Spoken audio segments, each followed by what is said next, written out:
Haïtien frère m'sem k'ap tande m'k'ap gade là. Proche pi près parce que nous gagnons information pour nous partager ensemble avec vous. Moun wana met. Moun nan ba plein Marie Baro dans département nord-est pays ya.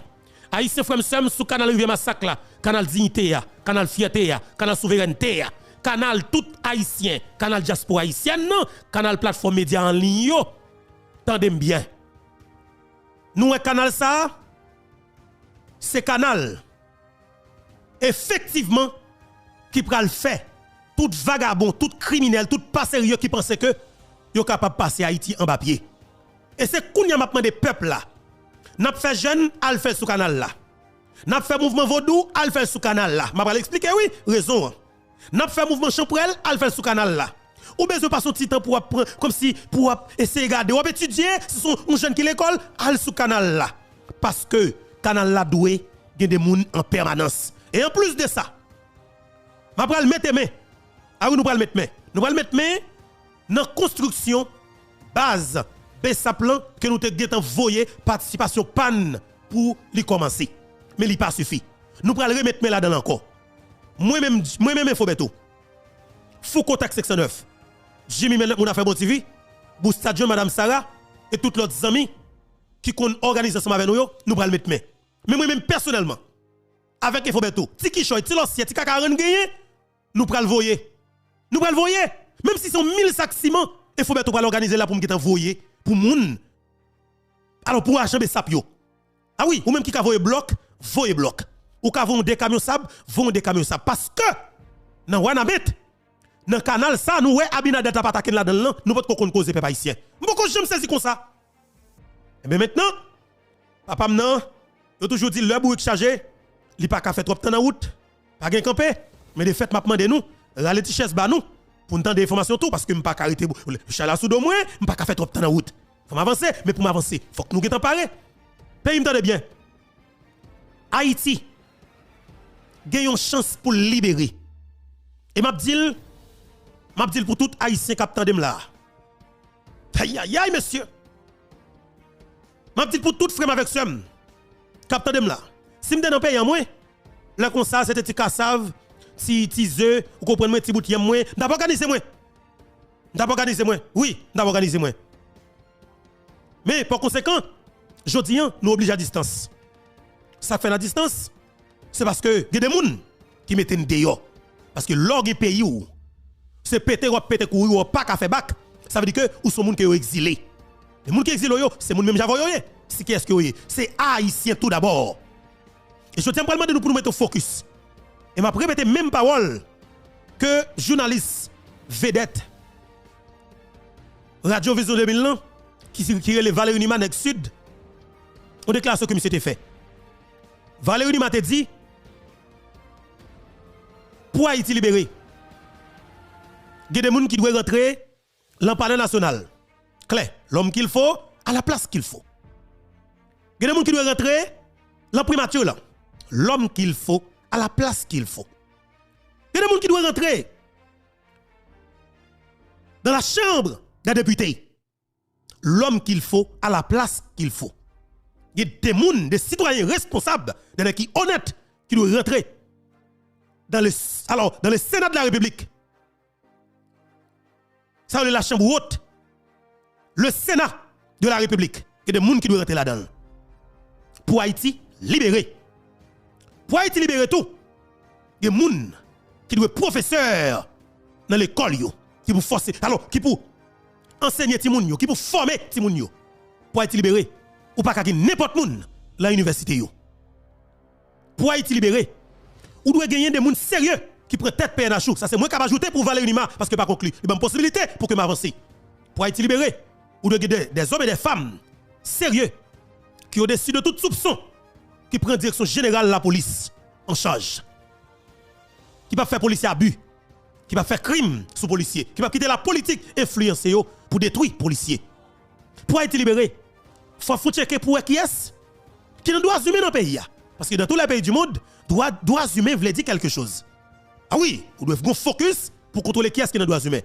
Moun qui ne doit assumer, il doit au-dessus de tout soupçon. N'a ajouté. Valérie Nima, merci en pile parce que vous venez avec qui de ça. Je vais avancer pour vous. Parce que raison de parole. Pour Haïti libéré, faut contrôler qui est-ce qui dans droits humains. Droits humains, moun k'ap défendre. Alors, ça nous relève organisation des droits humains.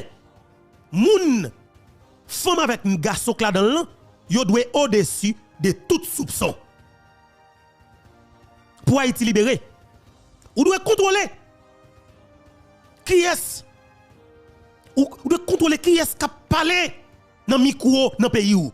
Qu'est-ce qui a contrôlé, gérer l'opinion? Ou pral dire bientôt, puis qu'on surtout dictateur non? Non, pas dictateur. Mais quelque part, nous avons un pays qui envoie de disparition. Nous devons mettre main pour que nous fassions organiser nous pour nous sauver le pays. Et bien, moi, en tant que jeune, leader, responsable, ok? Nous devons prendre engagement et fixer position. Dire exactement ça que nous avons pour faire. Pour Haïti libéré, il faut qu'on regarde pour ouais.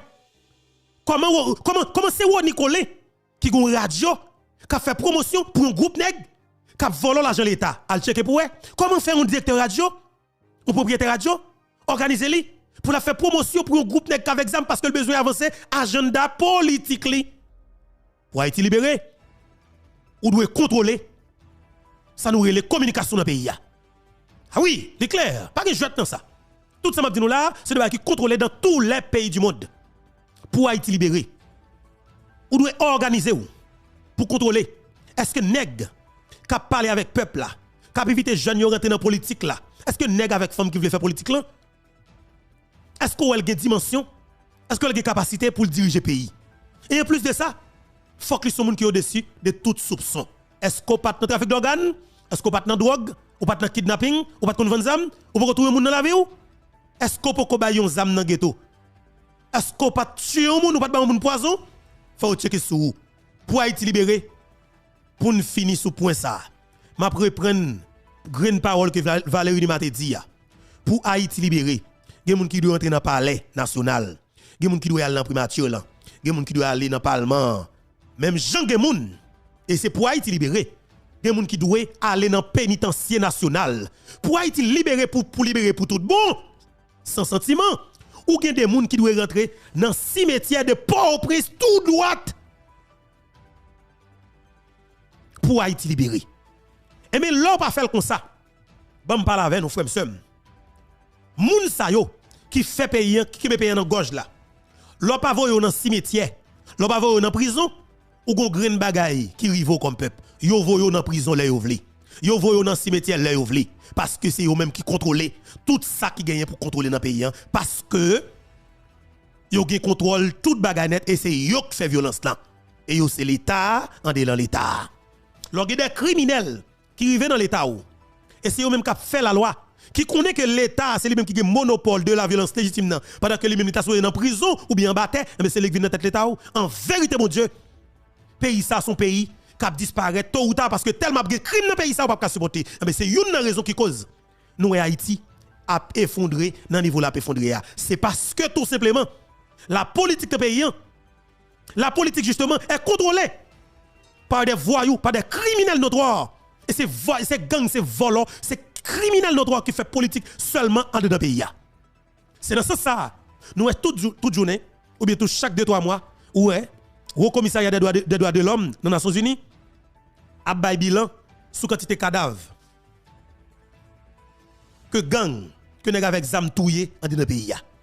Mais par conséquent au commissariat des droits de l'homme l'état banou bourad il t'a dit que c'est balle nèg yo joine pour yo tirer côté bal yo sorti comme yo te font premier rapport tout m'pa di pas de rien yo te font bagay yo te dit clairement et zam k'ap touye moun Haïti yo sorti États-Unis yo transité par la Dominicanie de la Dominicanie yo passé par voie terrestre rentré Haïti. OK ça veut dire que yo te son bagay maintenant pour nous même k'ap tande k'ap garder là jodi qui ouais Infoberto monter en forme soldat équipement sous moi et pas jet qui gen là parce que nous vinn parler nous vinn prendre responsabilité frère avec somme Cap tande m'kap gade m'jodi là qui s'est fait 9 mars là.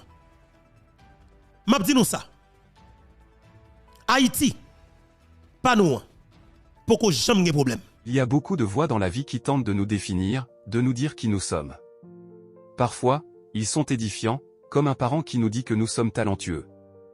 Nous pouvons faire de grandes choses. D'autres fois, ils sont négatifs.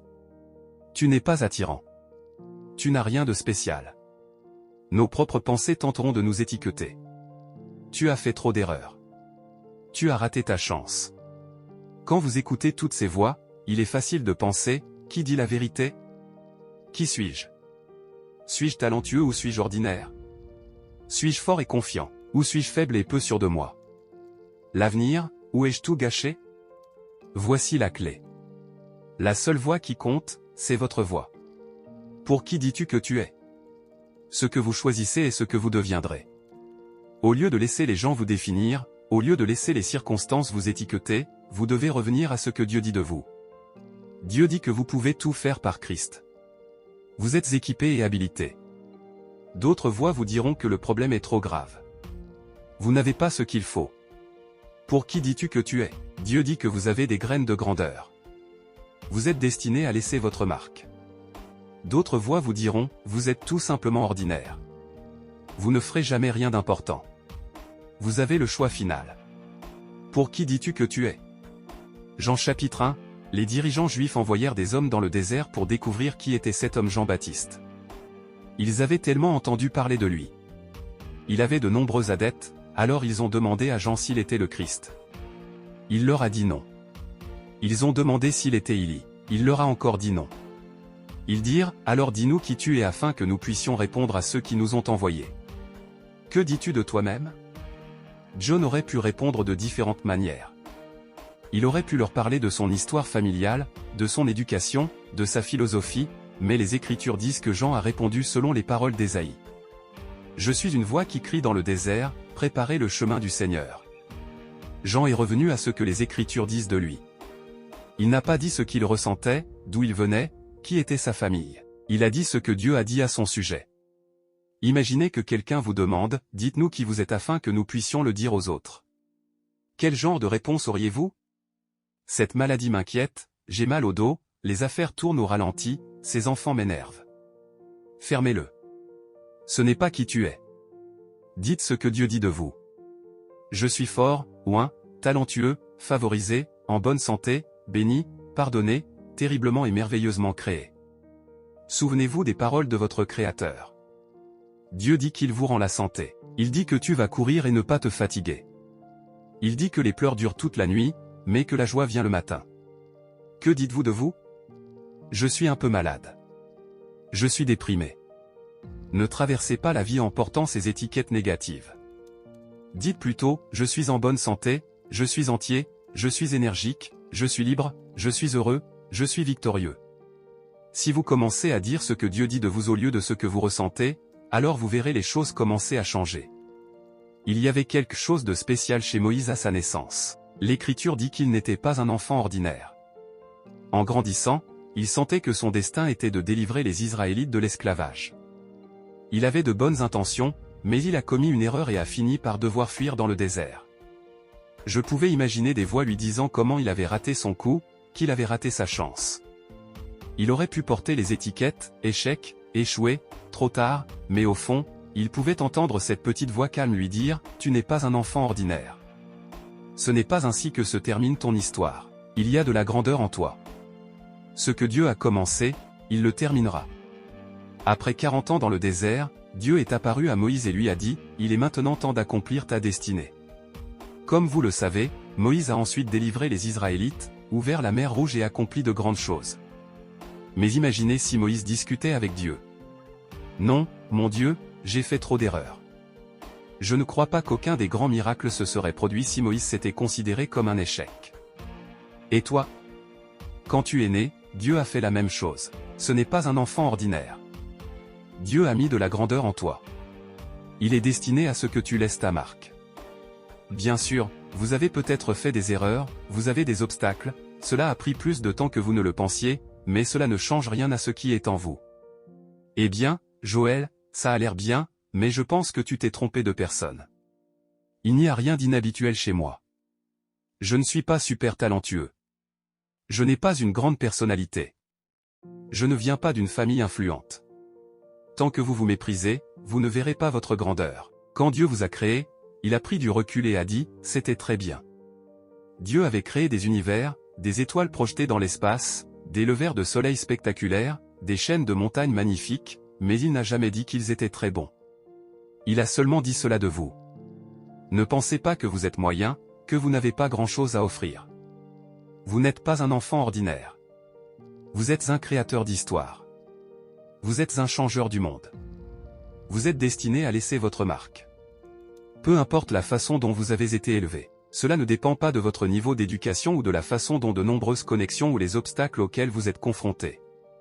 Lorsque vous croyez ce que Dieu dit de vous, des portes s'ouvriront que vous n'auriez jamais imaginé ouvrir. Dieu vous emmènera plus loin que vous ne pouvez l'imaginer. Gédéon se cachait dans le pressoir par peur des Madianites. C'est alors que l'ange apparut et lui dit qu'il était un grand héros, que le Seigneur était avec lui. J'imagine que Gédéon a regardé autour de lui et a pensé, de qui parle-t-il ? Je ne suis pas un grand héros. Gédéon avait une liste d'excuses, mais cela n'avait pas d'importance aux yeux de Dieu.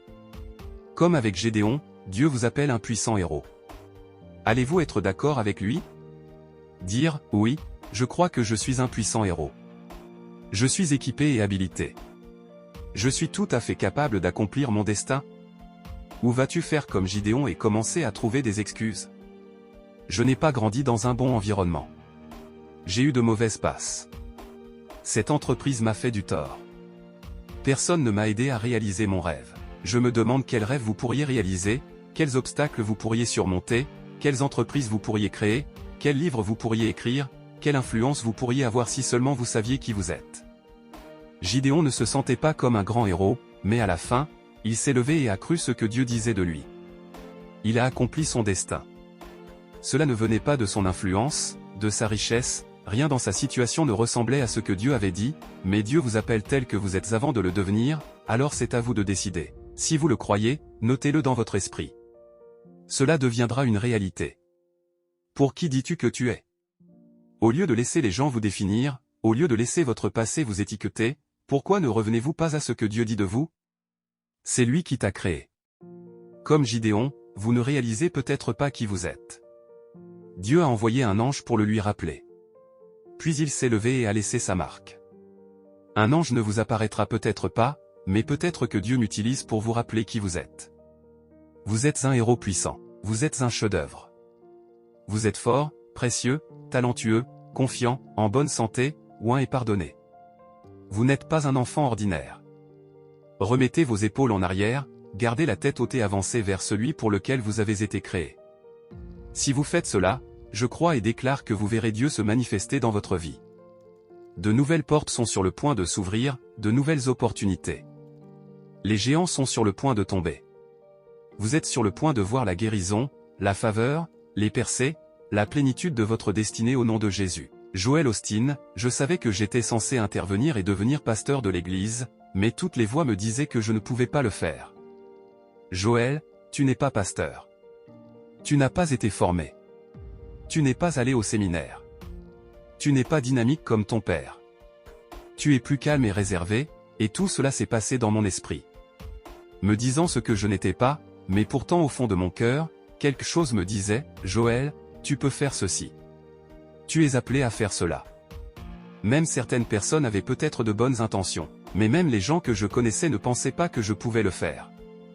Vous savez, ensuite vous recevez des critiques et des choses comme ça. Je pense qu'il y a toujours cette bataille pour notre destin. Il y a des voix qui tentent de nous rabaisser et de nous dire ce que nous ne sommes pas. Nous ne sommes pas assez talentueux. Nous ne sommes pas assez beaux. Nous ne sommes pas assez grands. Nous ne sommes pas tous ces choses différentes, mais vous savez, une chose pour laquelle j'étais bon, c'est que j'ai ignoré tout cela, non pas que j'étais parfait, mais j'étais doué pour éliminer tout cela, et tous les bavardages négatifs, et je pensais, mon Dieu, je vais faire ce pas de foi, et je ferai ce que tu as fait, maman. Je mettrai simplement les Écritures dans mon cœur. Je suis fort dans le Seigneur, je peux tout faire par le Christ. J'ai été ressuscité pour un temps comme celui-ci. J'ai juste continué à jouer parce que j'ai appris qu'on peut se convaincre de ses rêves, ou qu'on peut se dissuader de ses rêves. Lisa Austin Combs, je me souviens, Joël, de quelque chose que tu as dit et qui m'a vraiment aidé. C'était un sermon, et je ne me souviens pas si c'était une écriture ou quoi, mais vous avez dit, qui vous a dit que vous ne pouviez pas faire cela? Qui vous a dit que vous ne pouviez pas obéir à Dieu? Qui vous a dit que vous le pouviez? Je ne veux pas devenir avocat ou aller à l'université. Et je n'oublierai jamais cela parce que cela m'a vraiment fait réfléchir. Qui me le dit? Écoutez ce qui me vient à l'esprit. Est-ce que ce sont des gens? Est-ce Satan? Ce n'est certainement pas Dieu. Et donc, vous devez vous demander, qui me dit ces choses? Si c'est l'ennemi, résistez à ses pensées. Si ce sont des gens, vous devez simplement les ignorer comme Jésus l'a fait et comme vous l'avez fait, oui, et prier pour cela et croire ce que Dieu dit de vous. Je sais que vous avez dit, et vous nous diriez de dire à l'Église, il y a de la grandeur en vous, et je le dirais simplement parce que vous nous le diriez, mais vous savez, un jour, je l'ai cru. Un jour, j'y ai cru et j'ai pensé, tu sais quoi? Il y a plus en moi que je ne le pense. Je peux écrire un livre. Je peux faire d'autres choses. Je ne vais pas me contenter de ce que je fais correctement maintenant. Il y a de la grandeur en moi, et je pense que ce sont les choses que nous devons commencer à nous dire. Il y a de la grandeur en moi parce que Dieu vit en moi, et je ne vais pas croire tous les mensonges qui viennent dans mon esprit ou ce que les gens disent de moi. Je vais accomplir mon destin. Joel Osteen, ce ne sont pas les gens qui déterminent votre destin, c'est Dieu qui le fait. Vous ne pouvez pas être contre vous-même et atteindre votre destin. Je pense souvent que c'est notre problème. Nous ne croyons pas que nous sommes ce que Dieu dit que nous sommes. Nous laissons toutes ces autres choses nous définir. Alors, quand je suis devenu bon dans ce domaine, j'ai commencé à réaliser que Dieu ouvre les portes et qu'il vous donne plus de confiance. Donc, je pense juste que c'est tellement important, vous savez. Je ne serais pas ici aujourd'hui si je n'avais pas mis tout cela de côté et si je n'étais pas en accord avec Dieu, si je n'avais pas fait jouer le bon enregistrement dans mon esprit. Victoria Osteen, j'aime quand tu dis que tu te regardais dans le miroir. Je veux dire, parce qu'il est parfois difficile de se regarder dans le miroir et de se déclarer. Joel Osteen, quand je faisais ça le samedi soir avant le service. Et c'était au début, vous savez, chaque pensée me disait, tu sais quoi? Tu vas monter là-haut et tu ne sais pas quoi dire. Personne ne viendra. Les gens comme ton père, ils ne t'aiment pas. Tu n'es pas du même style, mais je me regardais dans le miroir et disais, tu sais quoi? Encore une fois, je suis fort dans le Seigneur. Je peux faire ça. Et même à mesure que nous grandissons, vous savez, à mesure que vous obtenez plus d'influence, de plus en plus de critiques sortent. Plus de monde n'est pas pour vous. Victoria Osteen, j'aime la façon dont vous parlez lorsque les gens vous posent des questions sur vos critiques, et c'est toujours la question numéro 1, parce que nous avons tous des critiques, surtout à l'heure des médias sociaux, mais la façon dont vous avez dit, je ne le fais pas. Je ne donne pas mon énergie à mes critiques. Vous avez dû réaliser que vous n'allez pas essayer de vous défendre ou de lire ce que disaient les critiques. Joel Osteen, ouais, c'est vraiment vrai, Victoria. La vie est trop courte pour s'attarder sur les gens qui ne t'aiment pas, parce que tu ne changeras jamais d'avis, donc je ne lui donne aucune énergie. Je ne lui donne pas 1% de 1% d'énergie. Victoria Osteen, vous savez, la Bible raconte comment, lorsque Jésus était dans le désert, l'ennemi est venu vers lui et a commencé à remettre en question son identité et à se demander qui il était, et Jésus revenait toujours avec la parole de son Père, et je peux dire une chose. Ce qui, je crois vraiment, t'a soutenu, Joël, c'était ta vie de prière et la façon dont tu priais. Je veux dire, tu irais tellement prier. Je regardais autour de moi et je pensais, où est Joël? J'ai réalisé qu'il s'était isolé et avait prié, et il y a une histoire amusante, très rapide, selon laquelle quelqu'un a vu Joël prier. Ils sont allés à son bureau et ils me l'ont dit l'autre jour. Ils ont dit, je suis entré dans son bureau pour lui donner quelque chose et je l'ai vu à genoux, les mains en l'air, et ils ont dit, je me suis dit que voici quelqu'un qui a tout, qui a l'air d'être ils sont au sommet du monde, mais pourtant ils vont s'agenouiller et donner, vous savez, mettre leurs mains, et ils ont dit, jusqu'à ce jour-là, j'ai dit, je vais commencer à faire ça. Commencer à prier comme ça, et c'est vrai. Je l'ai vu, je le vois encore, et cela m'encourage et m'inspire. Lisa Osteen Combs, cela m'encourage aussi. Il y a des moments dans la vie où nous nous sentons dépassés. La pression semble trop forte. Nous traversons une perte, faisons face à une maladie, sommes traités injustement, le stress, les exigences. Parfois, nous avons l'impression que nous n'avons pas ce qu'il faut pour résister à autant de pression. L'apôtre Paul a dit, Dieu est fidèle, il ne vous permettra pas d'être tenté au-delà de ce que vous pouvez supporter. Mais avec la tentation, Dieu préparera une issue pour que vous puissiez la supporter.